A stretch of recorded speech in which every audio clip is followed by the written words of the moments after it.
Hi, I'm Jeremy Secaur. I'm a physics teacher at Elyria High School in Elyria, Ohio. I've been teaching since 1998 and I've been modeling since 2015. Today, I want to talk about one aspect of the culture in physics classrooms, in modeling classrooms really, specifically the structure of how students think about knowledge and how students think about their own learning. What I find is that students come to me at the beginning of the school year, especially if it's their first modeling course, which for most it is, and I'm asking them to do things in new ways. And in learning physics, they're learning skills that nobody has really ever asked them to do before. And so there's a lot of newness. And so students can easily struggle at first. I kept thinking, why am I struggling to reach all of these students to help them find new ways of adapting to what they're being asked to do in class? The way that the students see themselves has so much to do with how they react when they have trouble. And if our skills are immutable, if our skills are fixed at what they are, if how good I am at something is how good I will be, then there's not really much point in trying. There's not really much point in persevering. And maybe you recognize that I'm speaking right now about what psychologist Carol Dweck would call a fixed mindset, and we want them to develop a growth mindset. What I found, though, is even when I started talking about our mindsets towards the work that we do and that we can improve, that just didn't feel like it was enough. So I was curious, what else can I do to help my students shift how they see themselves as learners? And so I started digging into various tools for thinking about our thinking, for metacognition.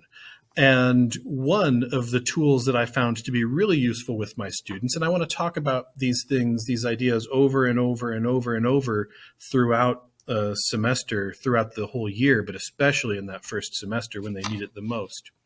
One of the tools that I find to be really useful is James Nottingham's Learning Pit video. I use this at the beginning of the school year because I feel like it really helps set the stage for why is it that sometimes I let the students just keep on struggling when they expect that like now is the time when my teacher should bail me out, but my teacher isn't.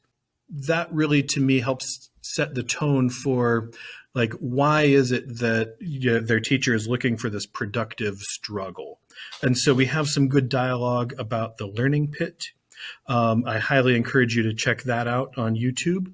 Other things that I like to use, we'll have conversations about this article from just 2 years ago from the Proceedings of the National Academy of Sciences, measuring actual learning versus feeling of learning in active classrooms. The bottom line of the study, which you can find through Google pretty easily, is that students feel like they learn less, but on measures of their learning, it turns out they're actually learning more in active learning classrooms.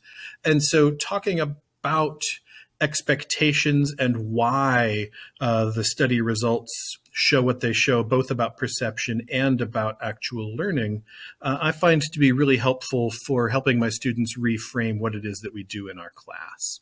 Also, a pretty popular book these days, I think, Make It Stick, The Science of Successful Learning. If you aren't familiar with this book, I highly recommend it. I think it's a great book for thinking about like what learning strategies are effective and why are they effective, and what learning strategies feel effective but aren't really effective. And I hope that you notice, like I do, that connection with that actual learning versus feeling of learning article that I just mentioned. Lastly, and again, I'm not an expert in cognitive science. It's not my field. And so it's important to me, for one thing, because it's out of my area of expertise. And also I need something that's accessible for my students. And so I find a couple of videos from the Veritasium YouTube channel to also be really effective and really helpful. The Khan Academy and Effectiveness of Science videos also hits those same points about what feels like learning and what feels like a struggle. The thing that feels like the struggle turns out to be so much more effective for us And the Veritasium Science of Thinking video is a really helpful one to me for the purpose of helping students understand, like, how do our brains process and why do we make some of the silly mistakes that sometimes we make?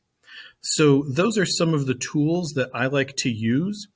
Unfortunately, I don't have this power to convince all of my students to just like see learning in a new light and to see learning and thinking the ways that I do and to see the value in mistakes the way that I do. But what I can do is consistent messaging in terms of my behaviors and my actions matching up with my words to help my students see that confusion is a healthy and necessary stage of growth, and that we learn more from our mistakes than from our successes.